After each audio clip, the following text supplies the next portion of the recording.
Allie left me. All right then.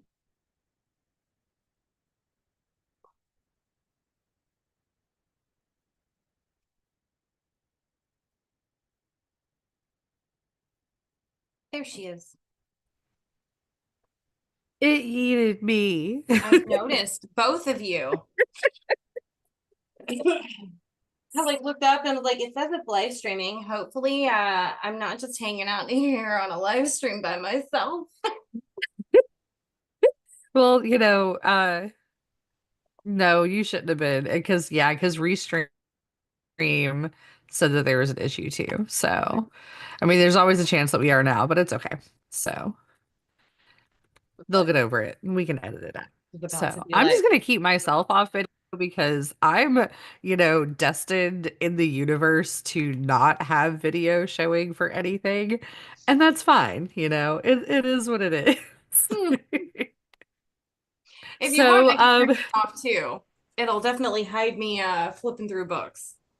you can if you want to, I also if it just makes you feel better. I mean, I don't care one way or the other. I have just kind of embraced the fact that I make weird expressions and I talk with my hands and I'm looking all over the place and that's just going to be me. I think that's a good thing. I think that that makes you like very expressive. And I think that that also, one of the things that I've been learning about, and I think we are actually still alive, but it is whatever. I think one of the things that I've been learning about that has been so empowering for myself is that I when we show up authentically in the way that we express ourselves, we give the permission to other people, which this, to I express feel like I've themselves in told their you this. authentic ways. Um, I don't, you may have told me this. I actually don't remember. I also have like the world's worst memory, but it is fairly common that, when we see people living in this very false state, we tend to live in that false state too. So when we give ourselves permission to do that, to talk with our hands, to have weird expressions, Mm, it shows that you're a human. absolutely. Okay. All So right. anyway, so to go where we were before, we are talking about blame in the sixth chakra in the third eye today and how that shows up for us, how that shows up and what's going on in the world right now, the way that we are perceiving other people, perceiving ourselves, and what we can kind of do to shift that focus and understand why we're doing that. And I'll let you start and kind of take us into where you see this, because you're the one that originally mapped this, for those who don't know. Oh, yeah, absolutely. Okay, so um blame for one, right, is when we reject all responsibility and push it external to ourselves. And in doing so, it disempowers us and perpetuates this victimization cycle, right? Because if you don't have any control, any responsibility within a situation, that power is not yours. So you're giving it away to someone else, whoever you're pushing that blame onto, and saying, this is your fault. You did this, right? And taking all that responsibility and all that power of your own and pushing it onto them. And we do this often because it feels safer than admitting that we made a mistake, that we didn't know what we know now. And, we were wrong. That that really scary word that nobody likes to admit. I used to go, I used to go so far that I would say, I'm never wrong. If I'm not right, I'm left. And that was my excuse. But man, do I hate being wrong. And being an intelligence analyst for the majority of my adult life, it was life or death if I was wrong. And you learn to be very, very, very picky with how you phrase things so that you're never wrong. You just had a little bit too much confidence in the direction that things were going. You always give yourself an escape door, right? Well, I didn't say that it was going to happen. I said it was likely going to happen. Likely, Right. you know? You're always kind of like making sure that there's a little caveat there. There's Absolutely. that, and like, you're making sure that there's no way that anything else can come in, that there's no possible fashion that another person, God forbid, another person could know something that you do not know. Absolutely. And, there's not anything wrong with being succinct and speaking very specifically in your communication, letting people know how much confidence you have in something. I mean, science is built on that, right? So is the role of statistics, which validates scientific studies. But when it becomes your default in order to avoid being wrong, it becomes a problem. And, that goes back into the why behind the choices that I'm always preaching about. So when we look at blame at the sixth chakra specifically, this is your intuition, this is your truth, right? And I feel like truth is a big one in this theme because with everything going on in the United States, it's easy to blame your truth and how you perceive that truth, right? On others. Well, they did that. They are doing this. They are going to do this, right? And when we're in that blame space, we're again giving that power to the other party. We're disempowering ourselves. We're not saying, okay, this is happening. This is fact. This is happening. I do not like the direction that this is going. It feels like it's violating my values.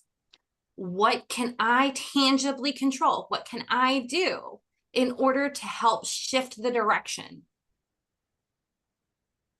Oh yes, absolutely. I think that oftentimes when we begin to look at, okay, well, they did this. And I'm speaking from like looking at our social happenings right now. So when I use the words they, it's very much about putting that blame on like a group instead of maybe just another person. And but it also happens like on a much smaller scale. I find myself being guilty of this when I have confrontations with people who are in my direct circle. And sometimes I'm like, well, but if they hadn't have done this, then I would not have reacted this way.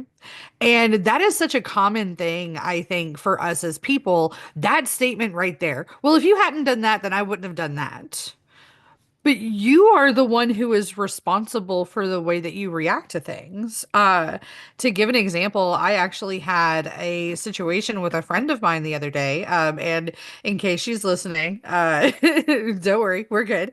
And she woke up on the wrong side of the bed and was just like, she was in a mood. It was absolutely awful.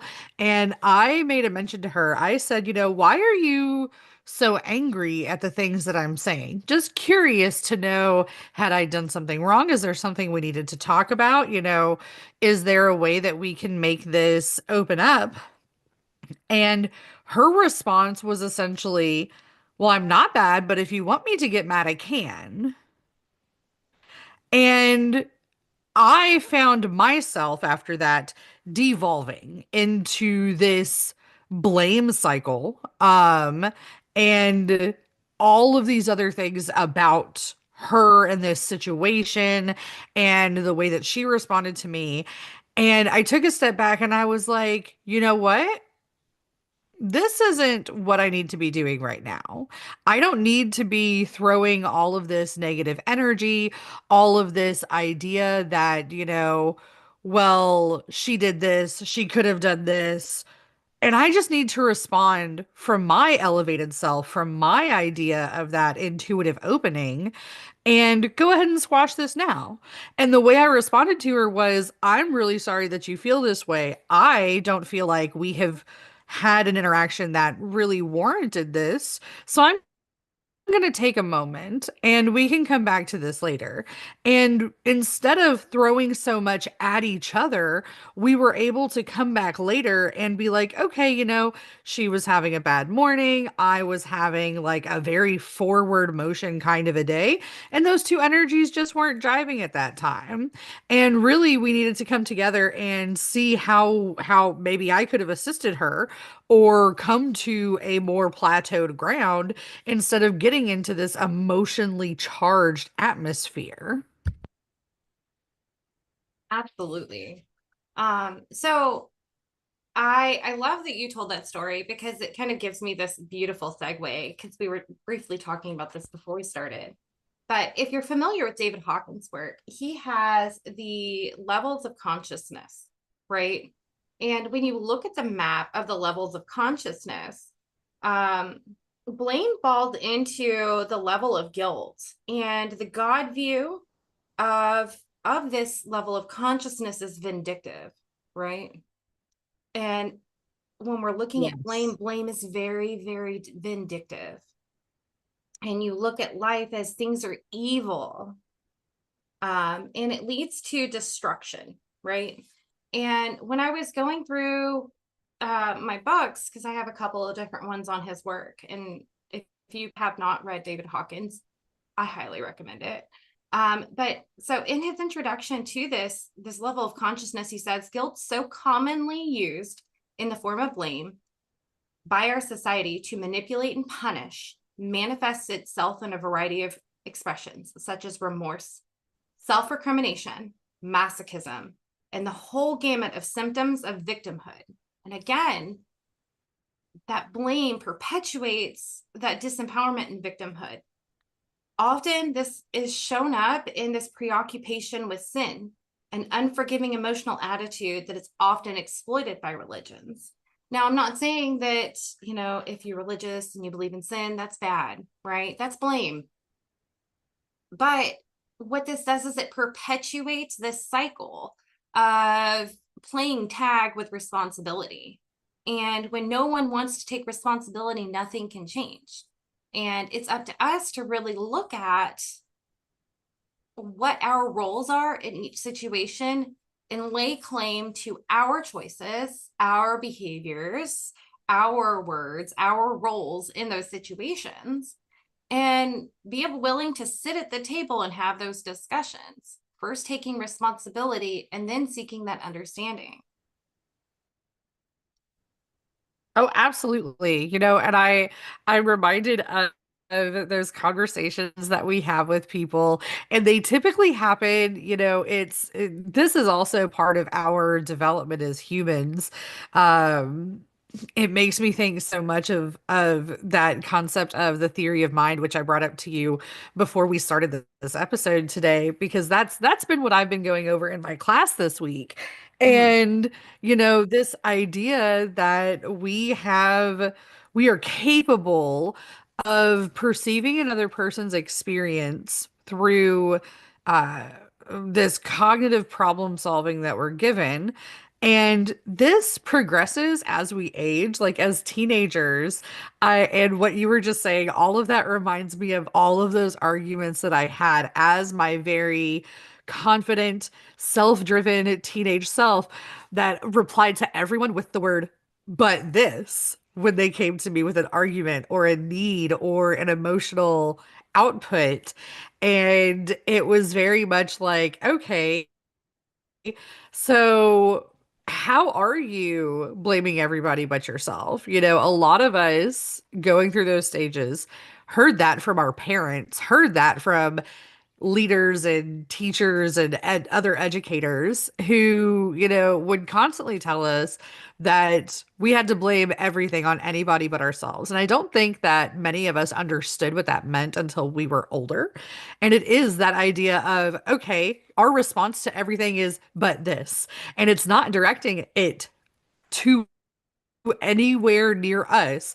It's directing it to the situation, to other people. It is directing it to outside sources, sometimes even like those big ethereal sources. I'm reminded of a lot of Abrahamic religions and the ideas of, well, this happens because of God, or this happens because of the devil, this happens because of this, when really all of that anger, all of that hatred, all of that negative, consequential driven decision making is coming from inside of you and yourself.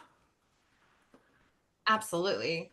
So when I was looking at the dualities of guilt and hate that belong to this level of consciousness, right?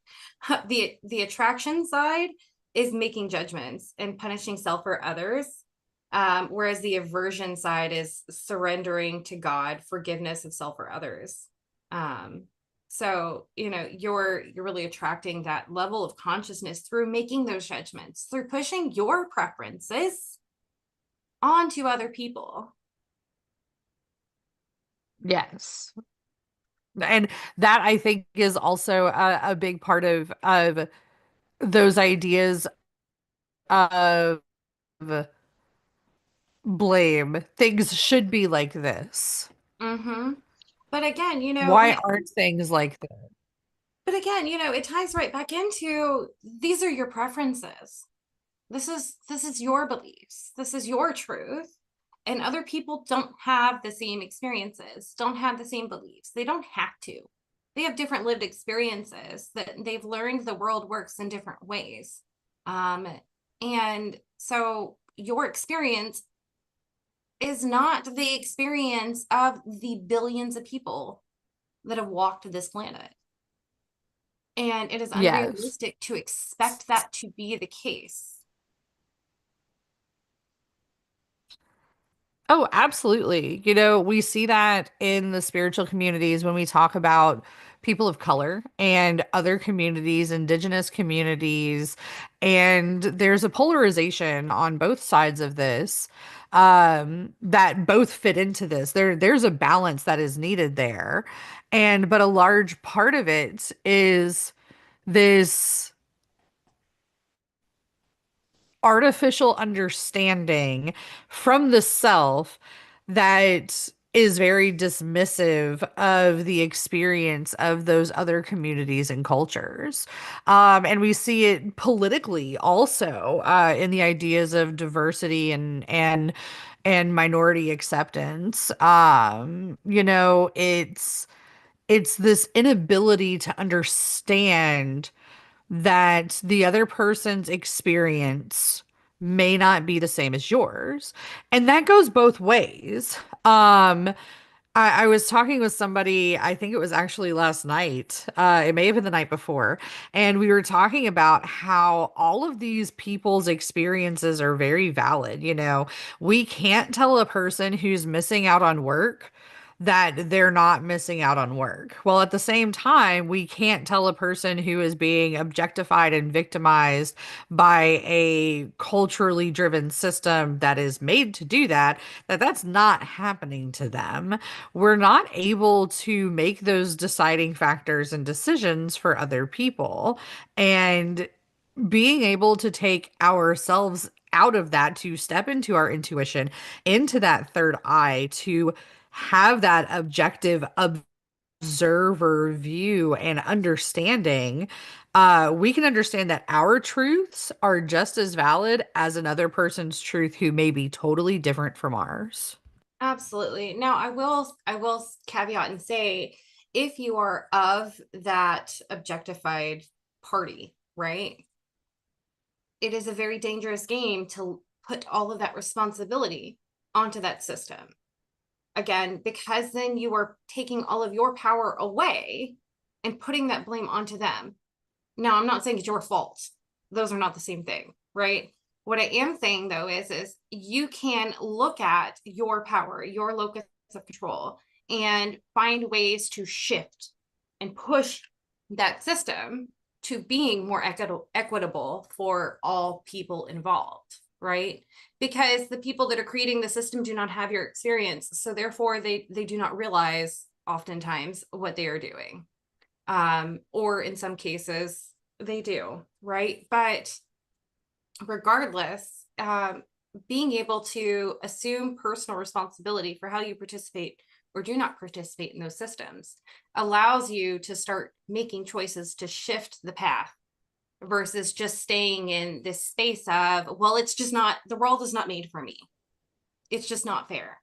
And just surrendering to that statement as if you have no ability to impact change. Correct. Correct. We all have this power that we're able to harness and grasp, and with this clarity, take advantage of. I cannot stress to you how bonkers this is, that this is our topic, that this is the alignment for this week, because what I had to do for my class, just to like lay it all out on the table here, we evaluated the houseless community, their lack of healthcare resources, and how that results in increased poverty, how that results in increased drug use, how that results in increased malnourishment. And our objective was to take all of these ideas and come up with a plan to bridge the gap between those who can access healthcare resources and create a plan that could actually help those who are houseless, who are going through those things, and bringing them over to our side, to this our side's the very wrong phrase for this conversation, I'm realizing. But bringing them the capability that we have, all of the resources that we have, and allowing them access to that, showing where we can make a difference, where we can make a change, because we have this other understanding where there's a lack of need, and we're able to help that instead of feel that victimization in ourselves while also blaming that side for a continuing problem, which is something we see on a huge spectrum as a social class in the United States. Absolutely. And it's funny because when I pulled all of this energy, it was what, January 6th ish. Oh my yes, it was It like was like right at week the two beginning into of. January. So in case you were wondering, y'all, last week's theme, we kind of skipped a few because uh chaos, right? But last week was chaos Life, at the root man. chakra. Okay. Last week was chaos at the root chakra. The week prior, the first week of February, well, first full week of February, I should clarify, the 6th through the 12th, I think it was. That was loss at the fifth chakra, like feeling like you've lost your voice. And when did all those executive orders roll out? Right then. I cannot Um, stress that alignment enough. week 5 of January, week 5, we are on January week 5. Okay, so that was the last week of January. It was anxiety at the seventh chakra. So anxiety around this, our power to choose, our choice, what we have power of to impact and what direction we want to go, right? That was anxiety. So everybody's like freaking out, like, where are we going with this? I Oh don't yeah. I don't know. I don't know where we're going. It's about to get crazy. And then we're just stunned into silence the following week. And it leads us to Well, and this I think space where it's almost like the stages of grief, right? Now we're getting into the blame. And next week's gonna feel like helplessness at the solar plexus if you fall into this blame trap. oh yes. You know, it's so interesting because I've been, of course, I don't think there's anybody that's not having political conversations right now. And typically we're not very political, but I feel like this is an important thing, especially for where we're at in in what we're talking about and where we're going with this and how it's showing up in our lives. And one of the big conversations that I've been having with everyone is this the removal of the blindfold. Mm-hmm. And with that comes a lot of this blame and a lot of this guilt throwing, or this I'm going to call it shame seeking, because it's not like we're ashamed of ourselves and the decisions that we made. It's throwing shame at other people, like, you did this, that blame happening. And it's, but it's going a little bit further. There's so much there, and it's coming from a place of hurt, and it's coming from a place of feeling unheard. And that's not the hurt, and feeling unheard is absolutely so valid.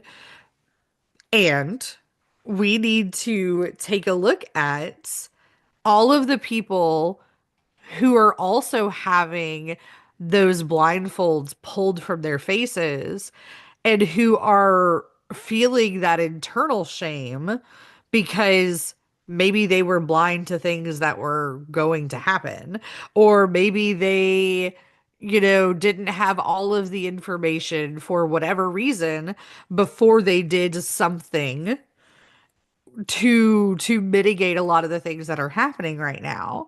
And when we explored it that way, I've been noticing so many people are using words like stupid or ignorant, or again, that idea of blame, throwing this is your fault out there, and really ostracizing all of the other people when they're trying to come to this understanding of, oh shit, is not the answer. The answer is to be able to pull yourself back into that empowerment and do that communal empowerment that we talk about so often, because all of us are in the same boat, no matter what side of anything you're on right now. Absolutely. So fun fact, I have the Wild Unknown tarot deck, right? Well, I love this deck. when I received this deck, it was torn up. It was definitely a terrible print. So I had attempted to use my Cricut and cut the borders, and that did not go well. So now I use this deck as my bookmarks. So I just grab a random card and I just toss it in my books as I'm reading. Uh, Yes. so I somehow ended up with the star card in this book, the transcending the levels of consciousness, right? And it's so aptly right in the guilt and vindictive hate section of levels of consciousness, which is where the blame is found, right? And I really, really love this statement, and it ties directly into what you were just saying, right? But I needed to give you that background to understand just how synchronous this was. Yes. I love how that is also a theme in this, is literally how synchronous all of this is. Right? So the statement is on this page where the bookmark was conveniently placed. In the spiritual world, the basic dictum is, and I think I said that word right. Don't come for me if I didn't. Just correct me and tell me how to actually say it. There are no justified resentments.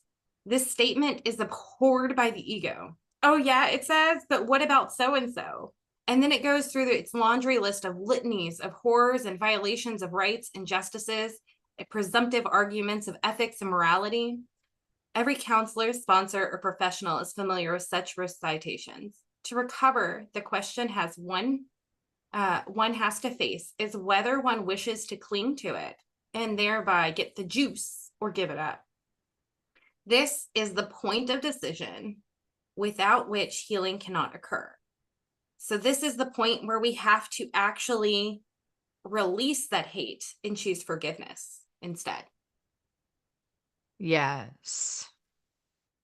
Yes. I love that, because absolutely, and I am guilty of this. I am guilty of falling into everything that is, well, you made this decision. Well, that's very anti me.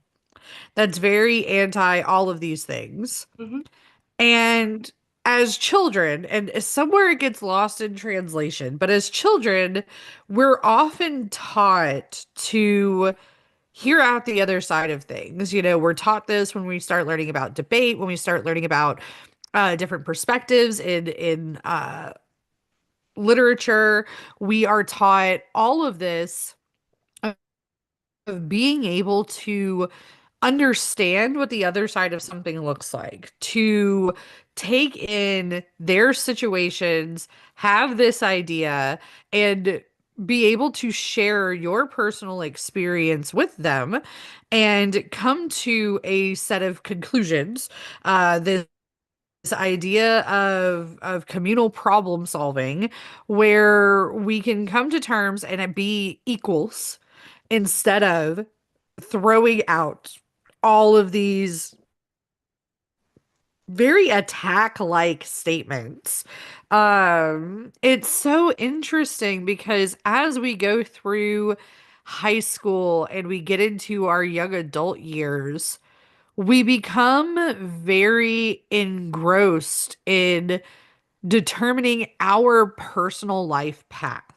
And somehow that begins to translate into this is my life. And I know why that happens. It's because in our idea of this Western idea of culture, we are taught that the self, our individual life and our individual life path is the most important, and that our views are the most important. And that's absolutely not incorrect.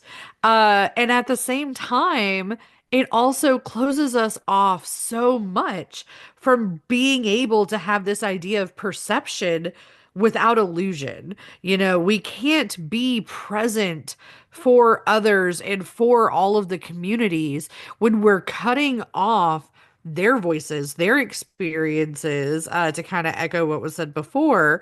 And we're also doing that when we're throwing this guilt at them, making them the guilty party and not trying to come together and finding a point of reason, finding this plateau where we can say, hey, you all, and again, I'm using the more political and social examples here because that's what's important and in our faces right now.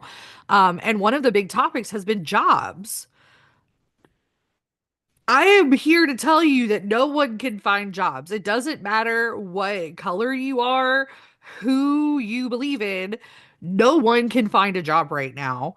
And it does not matter what side you're on, period. Like, and the fact that so many people are having an issue coming to this plateau to understand that it's not their fault, it's not your fault, and it's also not the person's fault in the middle. There's a whole other congregation at work here that we need to take a look at.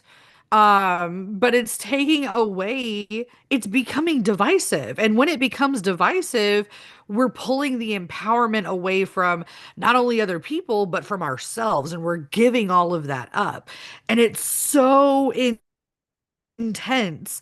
I'm reminded of what you said before this, that idea of self-assurance and being able to step into that. When we step into that, we can share those experiences with each other and we can come to this cultural understanding together instead of separate. Absolutely. You know, and my default, and it's taken a lot to get me here, but my default assumption about other people, and I will not lie to you and tell you that it always applies because I still find myself falling into traps of how could you? But my default judgment when dealing with most people is that we are always doing the best we can with the resources we have. So, my goal is always to understand that no matter how absurd your point of view may be, you know, or where you stand on different policies and issues compared to me, my goal is always to understand what makes you think that. How did you get there? And when I take the time and people entertain my questions, right? Because that doesn't always happen. But when I take the time to, you know, try to put myself into their position, well, what would make me think that? What would make me believe that? And start inquiring and seeking to understand how they came to that conclusion. and understand why that is their current truth, right? It helps me bridge that gap so that I'm not bouncing between this judgment energy. And again, I fall into it too sometimes where I'm like, oh, there is no way that I could even begin to justify how you think that that is okay. But I also, at the same time, am able to recognize, that's a hard value for me. And without contrasting experiences, we will never learn the depths of ourselves. We need those contrasting experiences to push us beyond where we are. Otherwise, we get very stagnant and complacent and comfortable, and we just don't grow. So when we look at those contrasting viewpoints, we can really use that as an opportunity to figure out, what my needs are, what are my values, why do I believe what I believe? Or even just realizing that, when you're met with the polar opposite of your own belief, all of a sudden it becomes awareness, right? There have been many a times where I've never consciously had a thought about X, Y, or Z, but I'm in conversation and I'm like, I'm just now realizing that this is the belief that I hold that is in complete opposition to yours. And Oh without yeah. without those types of experiences, we'll never know. So use it as an opportunity to not only understand others, but yourself, um, instead of going into judgment, instead of going into blame, right? Again, I'm going to throw that line right back at you. There is no justified resentments. I love this. And I love that idea of how you approach things, because it's very conscious. And that's something that, as we go from our early adult development into the later adult stages, we realize is very necessary. Um, And we're taught this though, again within like our high school years. And there is, for some reason, this disconnect as we go into our early adult development. And when we begin to remember this and we begin to understand, lots of times it's also kind of fought with that idea of blame. I'm reminded of so a while ago, you shared this video with me, and I shit you not. I reference this video at least twice a week. And it was a video of a man who was actually talking about addiction recovery. And he was talking about the conscious effort that it takes to make the change in our mental cycles to get past the difficulty of having to change and it becoming that static habit that we're just automatically doing. Mm-hmm. And he was talking about how it's like a curve, you do absolutely have to think about the words that you say to a person. When I was talking to my friend the other day and we had such a huge blow up and a huge issue, I did think to myself, I had to stop myself because unevolved Hallie from many, many years ago would have just blown up. And when someone says something to me like, well, I can get mad if you want me to, my immediate response then would have been, well, let's get mad then. Because I can match your energy. We can do that, which is a whole other principle. But it was that conscious effort in me to say, whoa, you haven't done this in a long time. You've taken yourself out of this. What should your reaction be as evolved Hallie? What would you do in this situation that would not instigate it into something further? How can you come to understand what this person is going through and how can you relate to it? Very similarly with what you were saying. And how would you respond to that when you need to in that scenario?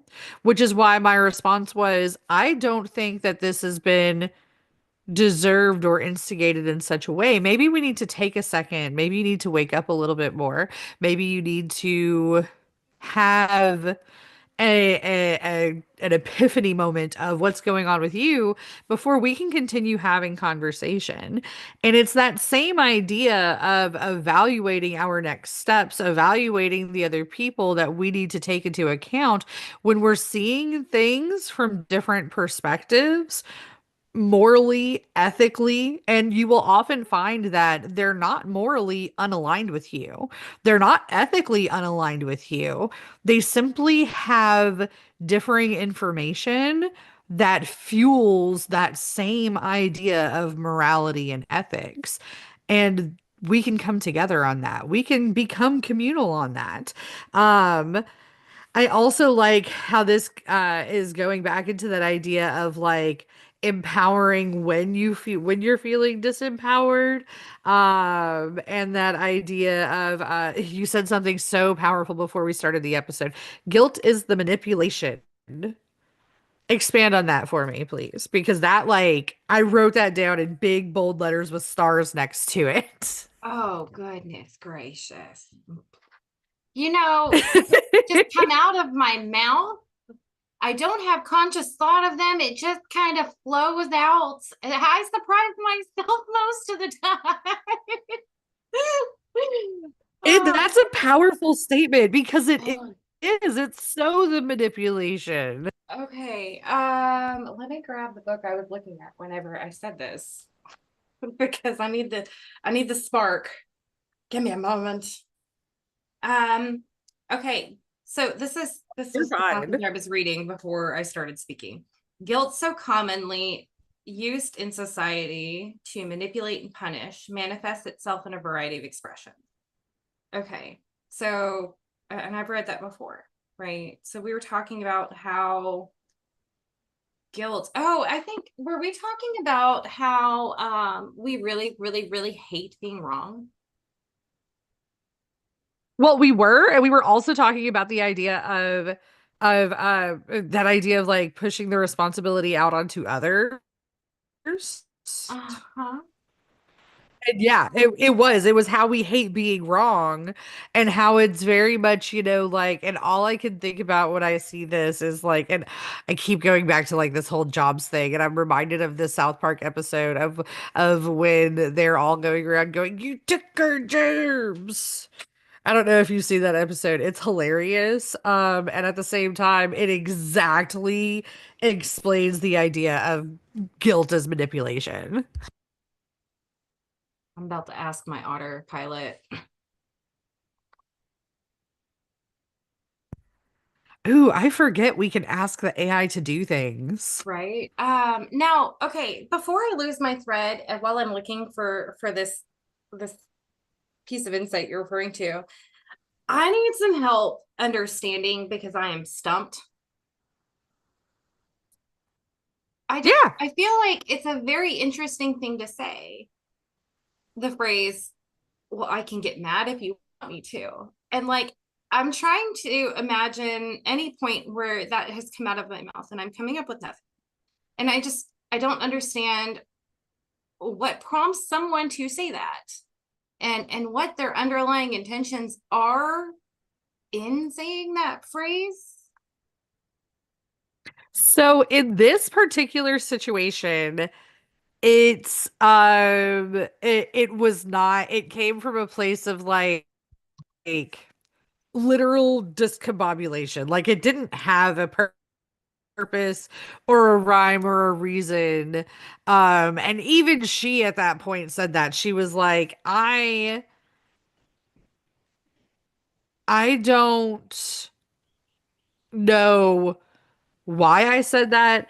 I don't know where it came from. It did like she went back and looked at it and she was like, there's no connecting pieces here. I don't understand why I said that. And also at the same time, in my history, I have said this to people, and other people have said it to me in other situations. And it's typically because there's already a level of microaggression or true aggression at the person for having made poor decisions. And it comes from this idea of blame, where it's like, okay, well, I feel like you have created a problem between me and this person. I feel like you're annoying and you don't actually add anything to the conversation. I feel like you are a user and you just take money from people and you're just in these situations to get what you can get out of it. And that usually builds up to a point where the person is just they feel like they're like taking the brunt of everything. And then in an explosive reaction, the other person gets mad and they're like, well, why are you having such an adverse reaction to the things that I'm doing?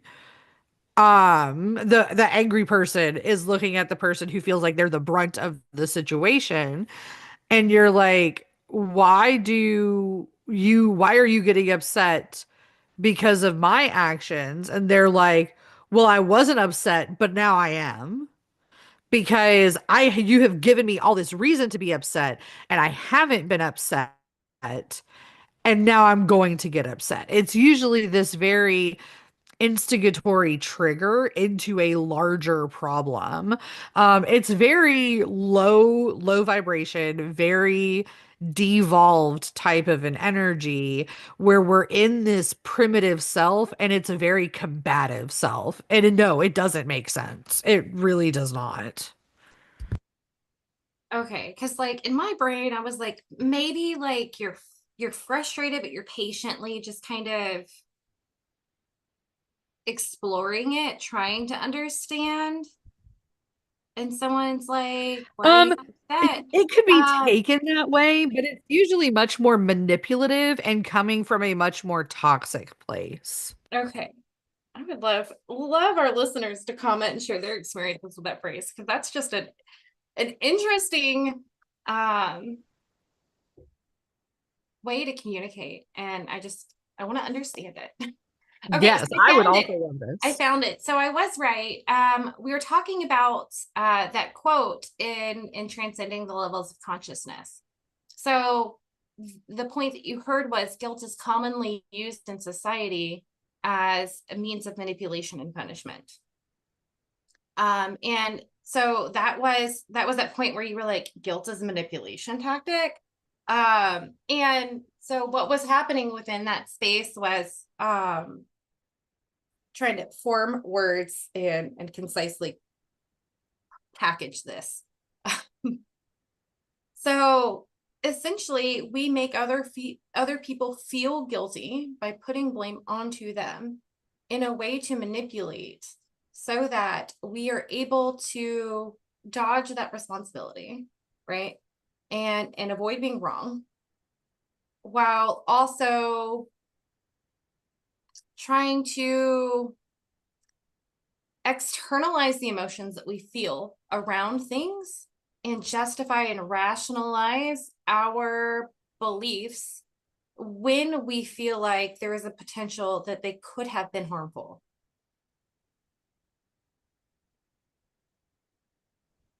Oh, I like that.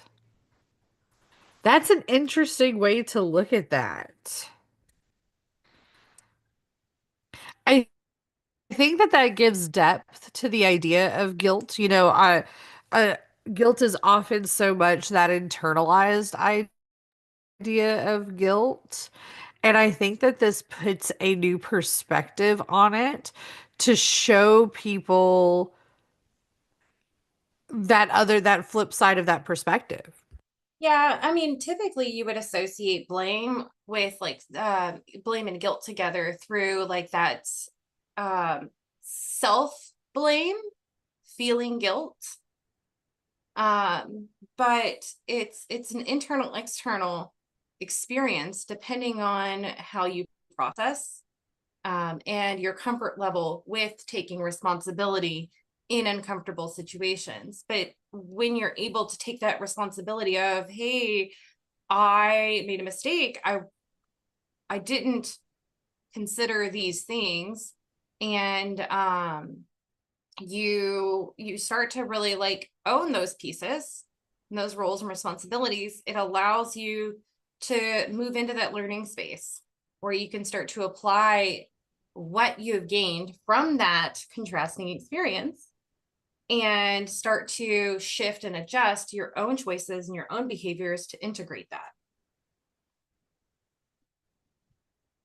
I'm as you talk about this, and I'm also like kind of halfway playing around with our AI here to see like what else it can give me on this too. But it's so much as you talk about this, all I can think about is gaslighting. Yeah, but I mean, Like, gaslighting typically is more intentional, right? But even yes. still, oh man, there's this book called I Think Therefore I'm Wrong. And he uses the gaslighting um examples, and like he walks you through these experiences. Sorry, my pest control guy is a little bit early, so I was messaging him and opened the garage from my phone. And I can't talk and type at the same time. Oh no, you are so fine. We're coming up on Uh, our hour. So if we want to wrap this up so you can deal with your pest control guy, we absolutely can. okay. Well, I want to find the gaslighting thing real quick. So that I can grab it because I really love this book. So it's actually full title, full disclosure is I Think Therefore I'm Wrong, A Guide to Bias, Political Correctness, Fake News, and something else. Um, and the Future of Mankind, right? Yeah. The full title of the book. But I really, really love how he Not goes me writing over. this down. Yeah, it's a great book because it really walks you through all of these biases and defense mechanisms and what they look like. And I love how he captures that. So let me grab it real quick. And that way I can walk you through the example that he gave. Language, words, and the deep dive. I think it was this one. Oh, I have this highlighted because I just switched over to it. Words are the message, but it is the emotion that energizes them. And I really loved that quote right there because it's true. Like words can be words, but it's the emotion that is conveyed and how we take it. And if you're just texting, it's really, really, really hard to convey that emotion and perceive it correctly too. Okay, so denial. That's why I wasn't finding gaslighting.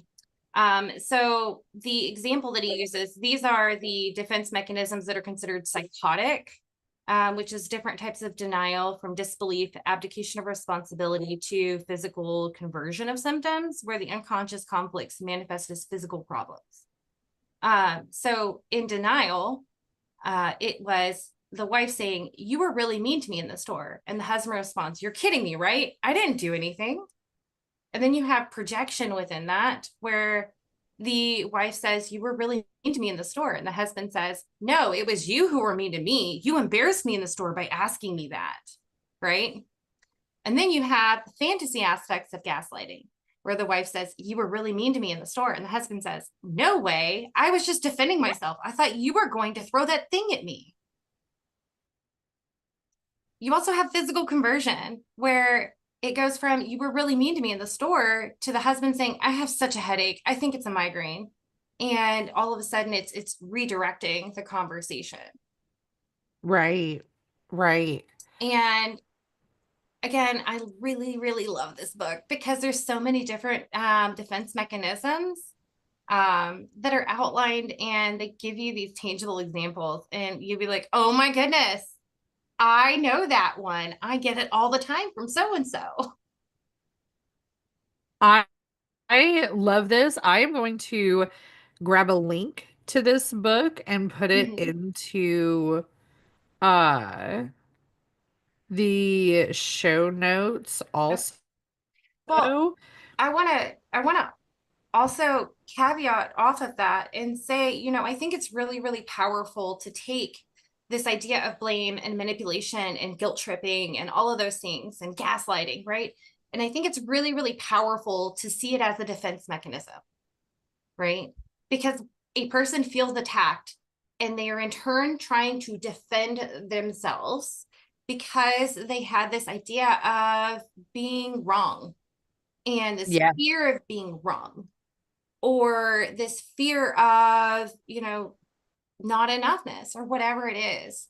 Whatever is going on, there's a wound under there that's leading them to need to defend themselves. And this is how they've learned to cope. So, again, coming from that space of we are always doing the best we can with resources that we have, some people have never been taught how to appropriately navigate these difficult situations or feel like it's okay to learn from your mistakes. So they have picked up these defense mechanisms from the roles and the experiences that they've had in their life. And everybody's roles and role models are different as we're coming up. So it's important to really see it as that defense mechanism so that you can name it. You're defending yourself. You feel attacked. Let me step back a moment, check my emotions, and explore what's really going on here so that I can understand why you feel the need to defend yourself. And I can Yes. then, in turn, have that conversation. But I tell my clients all the time when it comes to communication, if you put someone on the defense, they hear nothing. They are so focused on defending their boundaries, defending their perimeter, right?